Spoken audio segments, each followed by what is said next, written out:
Hello friends, welcome back to AUV educator. आज हम यहाँ पे अपना लेक्चर नंबर 2 लेके आए हैं।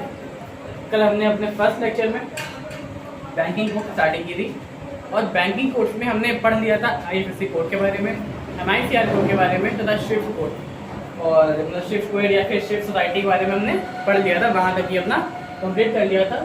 तो मतलब कि काफ़ी छोटा चैप्टर है हमारा बैंकिंग कोड। तो हमने जितना कल कवर किया था उसके आगे का चैप्टर में आज यहाँ पे कवर करने की पूरी कोशिश करूँगा कि आज चैप्टर हमारा ये फिनिश हो जाएगा यहाँ पे। तो मैंने कल यहाँ पे हमारे 3 कोडों के बारे में डिस्कस किया था। IFSC कोड याद होगा आपको, MICR कोड भी याद होगा और शिफ्ट कोड। तो यहाँ पे तीसरा कोड जो हम डिस्कस करने वाले हैं, ये कोड हमारा थोड़ा मतलब अभी नया कोड है और इसके बारे में बहुत लोग अभी नहीं जानते हैं क्योंकि अभी ये नया नया आया है और इंटरनेशनल कोड है ये हमारा। तो इसी के लिए अब मैं आपको बताने जा रहा हूँ यहाँ पे कि इसकी शुरुआत कब हुई है और इसमें क्या चीज़ें हैं क्या नहीं है, इसमें ये सब कुछ मैं आपको बताऊंगा। और मेन चीज़ ये है ना कि बाकी हमारे कोड थे इसमें डिजिट थी हमारी, किसी में 9 डिजिट थी, किसी में 11 थी, किसी में 8 या 11 थी। तो वैसे इसमें 20 डिजिट तो हैं लेकिन उसके बारे में अभी नहीं बताता। मैं वैसे वीडियो जैसा चलेगी आगे आपको बताता रहूँगा कि उसका क्या मतलब जो मैंने बताया अभी। तो यहाँ पे लिखा हुआ है LEI। तो देखिए LEI की फुल फॉर्म पहले यहाँ पे लिखता हूँ मैं। तो इसकी फुल फॉर्म होती है हमारी लीगल एंटिटी आइडेंटिफायर।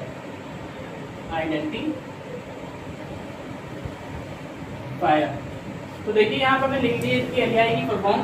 जैसे कि मैंने बताया आपको कि हमारा इंटरनेशनल कोड है, अभी नया नया कोड है। तो नया नया कोड से मेरा मतलब ये था कि इस कोड को अभी हाल ही में ही 1 अक्टूबर को लॉन्च किया गया है। और लिख लेते हैं ये हमारा मेन पॉइंट है क्योंकि देखिए 1 अक्टूबर 2022 में हमारे इस कोड की स्टार्टिंग की गई है। अब जैसे कि मैंने बताया कि नया नया कोड है और 1 अक्टूबर 2022 मैंने यहाँ पे इसलिए लिखा है क्योंकि किसी भी आने वाले एग्जाम में ये पूछ सकते हैं कि जो हमारा नया कोड आया है LEI उसकी स्टार्टिंग कब हुई है, किस सन में हुई है। जैसे कि मैंने लिखा है यहाँ पे 2022, इसकी डेट क्या है या किस मंथ में हुई है, ये भी आपसे पूछा जा सकता है। और ये जो हमारा इंटरनेशनल कोड है इसके बारे में बताता हूँ आपको। उससे पहले जान लीजिए कि इसमें डिजिट कितनी होती है। देखिए इसमें हमारी 20 डिजिट्स होती हैं, 20 डिजिट जो कि अल्फा न्यूमेरिक कोड होता है। 20 डिजिट अल्फा न्यूमेरिक। अब जैसे कि आप सोच रहे होंगे कल मैंने आपको बताया था कि IFSC कोड में होती है डिजिट हमारी, MICR कोड में होती हैं। तो उसमें कौन सी डिजिट का मैंने मतलब बताया था आपको एग्जाम्पल लेकर कैनरा बैंक का और बाकी बैंक का कि जिसमें किस डिजिट का मतलब क्या होता है, उस डिजिट्स में किस डिजिट पे आने वाली का किसका मतलब बैंक कोड होता है, कौन सा कंट्री कोड होता है, कौन सा हमारा सिटी कोड होता है या फिर कौन सा हमारा ब्रांच कोड होता है। लेकिन जैसे कि मैं आपको बता रहा हूँ यहाँ पे कि हमारा अभी नया नया कोड नया हमारा आया है ये कोड और इसके बारे में भी ज़्यादा किसी को मालूम नहीं है। तो ये अभी बताया नहीं गया है कि जो इसमें 20 डिजिट्स है हमारी अल्फा न्यूमेरिक, इसमें 20 डिजिट में किस डिजिट का मतलब क्या है। अभी खाली हमको इतनी इन्फॉर्मेशन मिली है कि इसमें 20 डिजिट्स होती हैं और ये 20 डिजिट्स के बाद में ये हमारा इंटरनेशनल कोड है। मतलब कि it is use for 50 crore और अबव ट्रांजैक्शंस और अबव इंटरनेशनल ट्रांजैक्शंस। शायद कुछ समझ में आ रहा हो आपको इंटरनेशनल का मतलब मैंने यहाँ क्यों लिख रहा हूँ, क्योंकि देखिए ये जो हमारा कोड है LEI ये हमारा नया कोड है और ये हमारा इंटरनेशनल ट्रांजैक्शन के लिए यूज होता है। It is use for 50 crore और अबव इंटरनेशनल ट्रांजैक्शन। इसका मतलब ही यही है हमारा कि जितने भी 50 करोड़ या उससे भी अधिक के ट्रांजैक्शन जो कि अंतर्राष्ट्रीय तौर पे होंगे वो इसमें अंतर्गत आएंगे। या फिर कह लीजिए कि जो भी पासबुक या चेक पास होंगे उसमें ये LEI कोड हमारा मेंशन होगा और उसमें लिखा जाएगा। और ये मेन चीज़ आपको यहाँ भी ये है ना कि 50 करोड़ या फिर उससे ऊपर। और लेकिन ये 50 करोड़ उससे ऊपर का मतलब सिर्फ यही है जो भी इंटरनेशनल मतलब कि जो इंडिया से बाहर की जाएंगे ट्रांजेक्शन, जो बड़ी बड़ी कंट्रीज या फिर हमारी गवर्नमेंट या किसी ऐसे इंस्टीट्यूट को पैसे दिए जाते हैं जो 50 करोड़ या उससे ऊपर के होते हैं, लेकिन अगर वो ट्रांजेक्शन 50 करोड़ या उससे ऊपर का है लेकिन वो इंडिया में ही हो रहा है, तो इस LEI का वहाँ पे कोई मतलब नहीं है।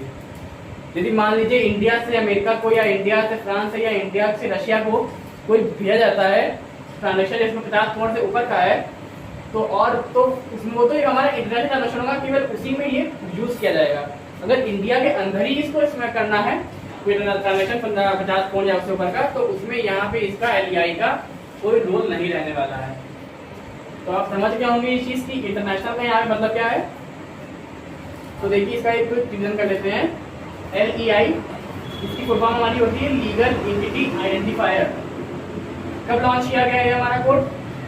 1 अक्टूबर 2022। इसमें कितनी डिजिट्स होती हैं? 20 डिजिट्स अल्फा न्यूमेरिक। अब इस डिजिट में किसका मतलब क्या है, ये चीज़ अभी क्लियर नहीं की गई है। आने वाले समय में हमको जानकारी मिल जाएगी तो मैं एक छोटी सी शॉर्ट वीडियो बना के या कुछ भी आपको एक बता दूंगा कि इसमें जो डिजिट्स हैं इसका मतलब क्या है। और इसका it is use for 50 crore और अबव इंटरनेशनल ट्रांजेक्शन, मतलब कि हमारे देश से या मतलब देश में बाहर जितने भी 50 करोड़ या उससे ऊपर के लेन देन किए जाते हैं उसमें हमारे LEI का इस्तेमाल किया जाता है। और इंडिया के अंदर जितने 50 करोड़ उससे ऊपर के ट्रांजेक्शन होते हैं उसमें इसका कोई रोल नहीं रहने वाला है। तो आशा करता हूँ आपको इतना क्लियर हो गया होगा। तो इसको आप यहाँ पे नोट कर लीजिए, इतना पूरा हमारा कल वहाँ तक हो गया था। इसके बाद आप ये कोड लिख लीजिए LEI, और इसके बाद जो बाकी के हमारे कोर्स हैं, ये हमारे जो मेन कोर्स थे मैंने बता दिए हैं, इनके बारे में डिस्क्रिप्शन मैंने कर दिया है। जो बाकी कोर्स हैं उनको हम फुल फॉर्म के रूप में देखेंगे अभी अपने, और बाकी जितना क्या अपना इतना नोट कर लीजिए अभी, फिर मैं भी बताता हूँ आगे का।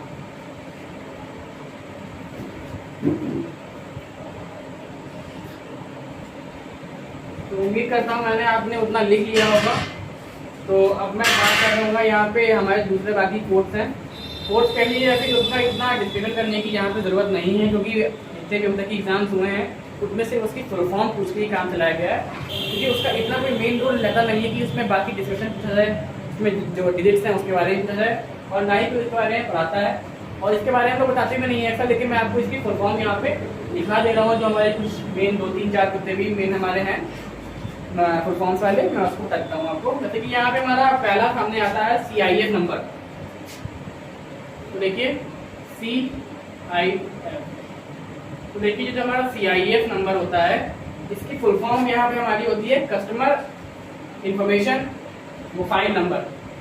तो देखिए जो कस्टमर फुल फॉर्म यहाँ पे हम लिख रहे हैं कस्टमर इंफॉर्मेशन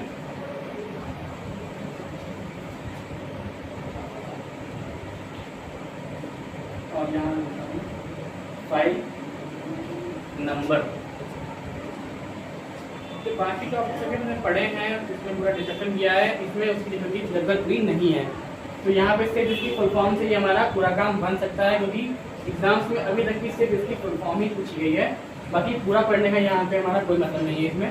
तो एक हमारी फुल फॉर्म होती है ये CIF। तो अगली ऐसी फुल फॉर्म हमारी है MPIN करके, देख सकते हैं हमारी अगली फुल फॉर्म को देखते हैं MPIN। अब देखिए इस MPIN का हमारा मतलब होता है कि मोबाइल पर्सनल इंफॉर्मेशन नंबर। तो अब देखते हैं कि इसको यहाँ पे हम लिख देते हैं ताकि आप नोट कर लीजिए इसको अच्छे से। MPIN का हमारी फुल फॉर्म है मोबाइल पर्सनल इंफॉर्मेशन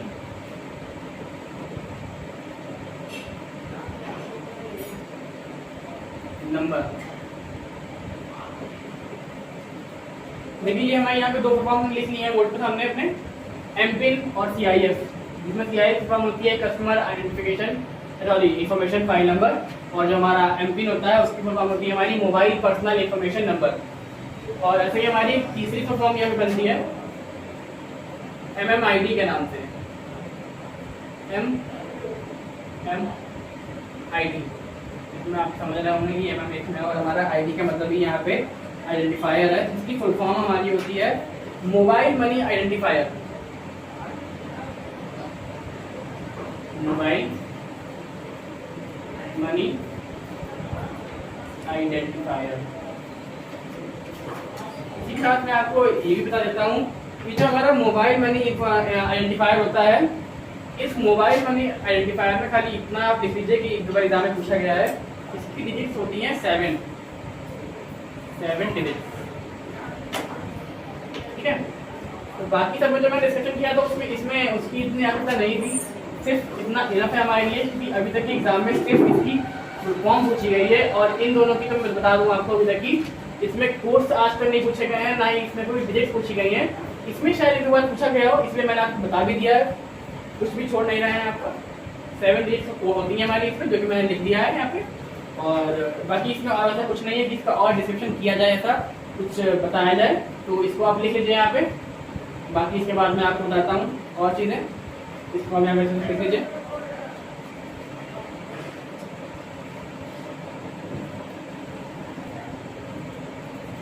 यहाँ पे आपने लिख लिया हो जिसको मैंने बताया आपको। अब मैं आगे बात करता हूँ यहाँ पे पैन की। पैन और ऐसे पैन होता है हमारा और 10। तो आइए उसके आगे बारे में चर्चा करते हैं। तो यहाँ पे हमारा एक बनता है यहाँ पे कोड हमारा पैन, आपने सुना होगा शायद। पैन क्या है, इसकी फुल फॉर्म क्या है, ये सब मैं आपको पूरा यहाँ पे बताने वाला हूँ। तो जो हमारा पैन होता है इसकी फुल फॉर्म होती है permanent account number. Full form यहाँ पे इसकी बन रही है हमारी परमानेंट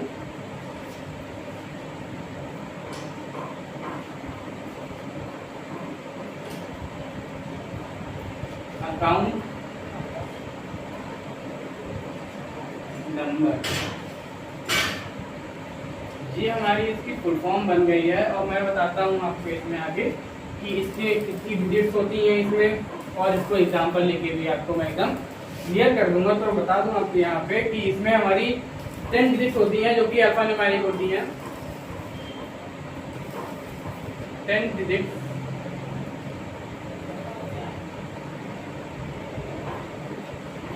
अल्फा न्यूमेरिक।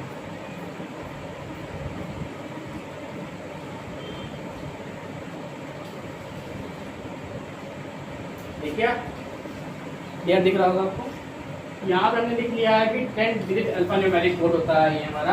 अब मैं आपको एग्जांपल लेके, जैसे मैंने आपको IFSC कोड और MITR में बताया था कि इसमें किस डिजिट का मतलब क्या होता है, वैसे ही इसमें मैं आपको यहाँ पे क्लियर कर देता हूँ एक एग्जाम्पल लेके। तो एक एग्जाम्पल यहाँ पे हम ले रहे हैं हमारा, मान लीजिए हमने यहाँ पे एग्जाम्पल अपना एक ले लिया है, जैसे कि A B C D G, और आगे इसमें कुछ नंबर भी ले लेते हैं यहाँ पे 1 2 3 4 और 1। तो ये हमारी कितनी हो गई है 1 2 3 4 5 6 7 8 9 10। तो मैं बताता हूँ आपको कि इसमें कौन सी डिजिट पे क्या होता है। तो देखिए यहाँ पे हमारा ये 4th नंबर पे P है, इसकी फुल फॉर्म हमारी यहाँ पे होती है P फॉर पर्सनल। अगर जो हमारा कोड होगा उसमें भी यहाँ पे P होगा, और उसमें इसकी P की मतलब होगा हमारा पर्सनल। ठीक है, पर्सनल होगा हमारा यहाँ पे P का ना मतलब। और जो हमारा C है इसका मतलब होता है हमारा कंपनी, C फॉर कंपनी। जो हमारा यहाँ पे 5th नंबर पे आता है, जिसमें मैंने यहाँ पे G लिखा है, इसका यहाँ पे हमारा मतलब होता है कि जो हमारा खाता धारक है, मतलब जो हमारा खाता धारक का जो हमारा नाम है, उसका जो सरनेम है, जैसे कि मान लीजिए किसी का नाम है राजीव गुप्ता, तो जो सरनेम उसका है गुप्ता, उसमें उसका गुप्ता का जी, मतलब जी यहाँ पे इसका ये मतलब नहीं है। जैसे कोई एग्जाम्पल लेते हैं कि किसी का नाम है संजय मिश्रा, तो उसका जो मिश्रा का एम है ना, जो उसका सरनेम है मिश्रा, तो जो मिश्रा का एम है वहाँ पे जो जी हमारा है उसके सरनेम को यहाँ पे डिफाइन करता है। तो यहाँ पे मतलब हम लिख लेंगे इसको अच्छे से कि first letter of surname, first letter of surname. समझ में आ रहा ना अच्छे से आपको। और ऐसा ये भी होता है कि इसको सरनेम लिख सकते हैं या फिर ये भी कह सकते हैं, क्योंकि बहुत सा बताया जाता है कि या तो नेम हो या फिर सरनेम हो, क्योंकि बहुत से ऐसे लोग होते हैं कि अधिकांशता नहीं लेकिन कुछ लोग ऐसे होते हैं जो सिर्फ नेम लगाते हैं अपना वहाँ पे और सरनेम वहाँ पे नहीं यूज किया जाता है, तो सिर्फ सरनेम या फिर नेम 5th नंबर पे हमारा जी होता है, उसका हमारा यहाँ पे ये मतलब होता है। और बाकी ये तो पूरा जो हमारा मेन 3 चीज़ें होती हैं, जैसे सी हो गया, हमारा बी हो गया या जी हो गया, जो कि हमारा सेकंड, सॉरी थर्ड, फोर्थ और 5th नंबर पे आता है, इसके बारे में मैंने बता दिया है। जो पैन हमारा है, परमानेंट अकाउंट नंबर है, इसमें 10 डिजिट होती हैं जो कि अल्फान्यूमेरिक होती हैं। एग्जाम्पल लेके मैंने आपको बता दिया है। इसमें 4th नंबर पे होता है, देखिए पर्सनल अकाउंट है, कंपनी के बारे में बताया जाता है। 5th नंबर पे बताया जाता है कि जो खाता धारक है हमारा अकाउंट होल्डर, उसका जो सब नेम है या फिर नेम है उसका यहाँ पे रखा जाता है, फर्स्ट लेटर उसका नाम का या इसके सर नेम का। तो आशा करता हूँ कि आपको पैन के बारे में समझ में आ गया होगा। तो फिर यहाँ पे आप लिख लीजिए पैन के बारे में। यहाँ में हमने पैन के बारे में पढ़ दिया है। अब यहाँ पे हमारा अगला टॉपिक जो है वो है हमारा पैन के तरीके की, हमारा क्या नाम, पैन। अब मैं यहाँ पे आपको बताऊंगा इसमें कितनी डिजिट्स होती हैं, कौन सी डिजिट का मतलब क्या होता है, इसका हमारी फुल फॉर्म क्या होता है, ये सब मैं यहाँ पे आपको बताऊंगा। तो फिर शुरुआत करते हैं यहाँ से इसकी फुल फॉर्म की। अब जो कि टैन, इसका मतलब इसकी हमारी फुल फॉर्म होता है tax deduction account number. Tax deduction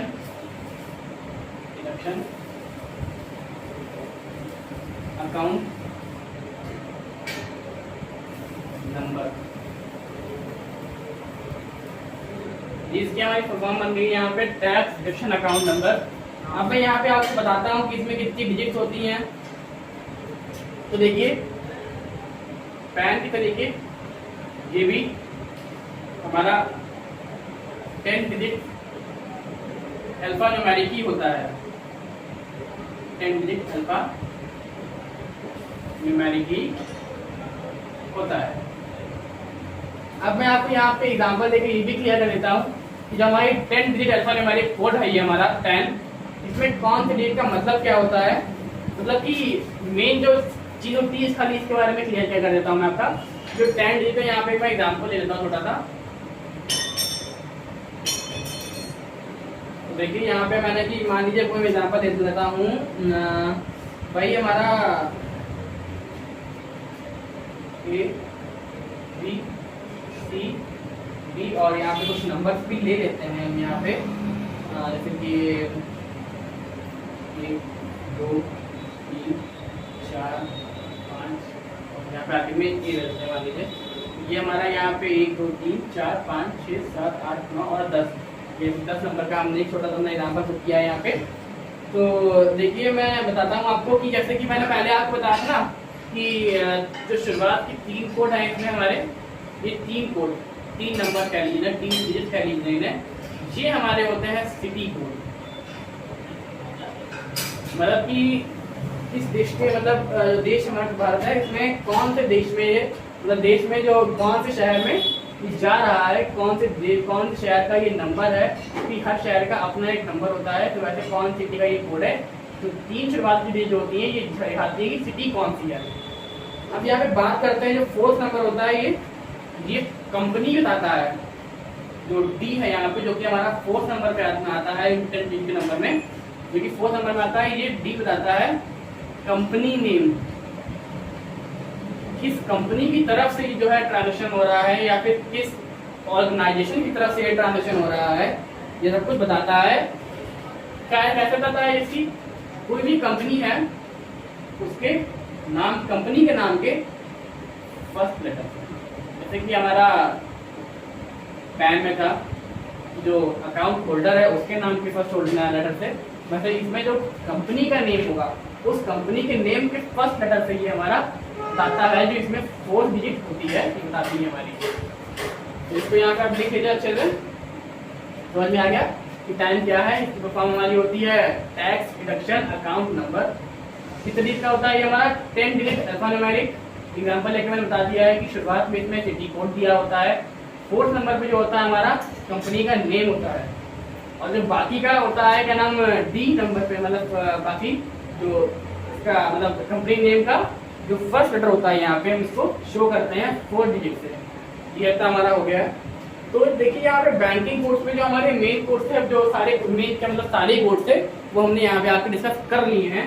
आपको ऐसा कोर्स पता नहीं है कि जो हमने डिस्कस किया ना हो या फिर जिसके बारे में मैंने आपको छोड़ दिया और ना बताया हो, तो इसको आप लिख लीजिए अच्छे से। और साथ ही में वीडियो को ज़्यादा लंबा ना करते हुए मैं आपको बता देता हूँ कि एक हमारा होता है कि GSTIN नंबर, सुना तो होगा वैसे आपने, तो GSTIN नंबर, GSTIN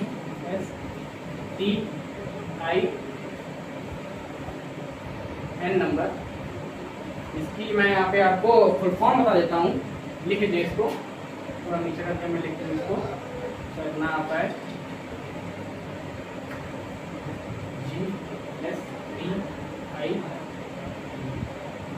तो देखिए GSTI नंबर होता है, इसका हमारा फुल फॉर्म यहाँ पे सामने है हमारी कि गुड्स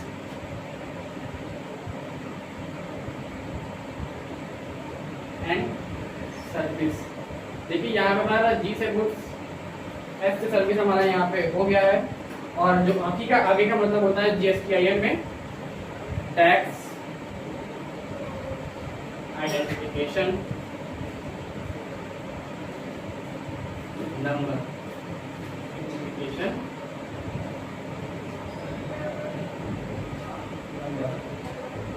जो हमारा GSTI नंबर हो गया, इसकी फुल यहाँ पे हमारी लिख गई है goods and service tax identification number. ठीक है, समझ में आ गया आपको। देखिए बैंकिंग कोर्स में हमारा इतना ही बनता है कि मतलब इतना पढ़ना हमारे लिए इनफ है इस चैप्टर के अंदर। कि बाकी इसका देखिए ना, इसमें कुछ बचता है आगे, चाहे तो आप अगर आपको आशंका होगी तो आप चेक कर सकते हैं। इतना जो हमने पढ़ा है हमारे फर्स्ट लेक्चर में और सेकंड लेक्चर में, इतना इनफ है। बैंक में इससे ज़्यादा आज तक नहीं पूछा गया है, इतना हमारा इनफ है। इसकी परफॉर्मेंस से पूछ ली जाती है तो मैंने बता दिया आपको, इससे ऊपर कुछ नहीं है। ठीक है, तो इसको भी आप अच्छे से अपनी कॉपी पर नोट कर लीजिए। तो हमारे फर्स्ट लेक्चर के साथ साथ और सेकंड लेक्चर के साथ साथ हमने अपना जो हमारा फर्स्ट टॉपिक कह लिया, फर्स्ट चैप्टर कह लीजिए, बैंकिंग कोर्स था, इसको हमने अपने बैंकिंग कोर्स को सेकंड लेक्चर के आते आते यहाँ पे समाप्त कर लिया है। तो कल मैं आपका जो लेक्चर नंबर 3 लेके आऊँगा, उसमें हम लोग एक नए टॉपिक की बात करेंगे या फिर एक नए चैप्टर की बात करेंगे, जिसमें मैं आपको बताऊंगा कि टाइप्स ऑफ अकाउंट्स। जी, टाइप्स ऑफ अकाउंट के बारे में मैं आपको बताऊंगा हमारे लेक्चर नंबर 3 में। तो लेक्चर नंबर 2 में आपको इतना मैंने बता दिया है। हमारा एक चैप्टर यहाँ पे कंप्लीट हो चुका है, बैंकिंग कोर्स खत्म हो गया है यहाँ पे। इसको आप अच्छे से लिख लीजिए। और मैं एक बार फिर से आपसे अनुरोध करता हूँ कि अगर आपने अभी तक की हमारे चैनल को सब्सक्राइब नहीं किया है तो प्लीज़ हमारे चैनल को सब्सक्राइब कर लीजिए। यहाँ पे प्रॉपर आपकी क्लास चलती रहेगी, बिना किसी रुकावट के आपको डेली की डेली क्लास मिलेगी और बेस्ट हमारी तरफ से एफर्ट होकर मैं आपको दूंगा अपनी तरफ से। तो इसको आप लिख लीजिएगा और प्लीज़ हमारे चैनल को सब्सक्राइब कर लीजिएगा और बेल आइकन को दबा दीजिएगा। Okay, thank you, thanks for watching.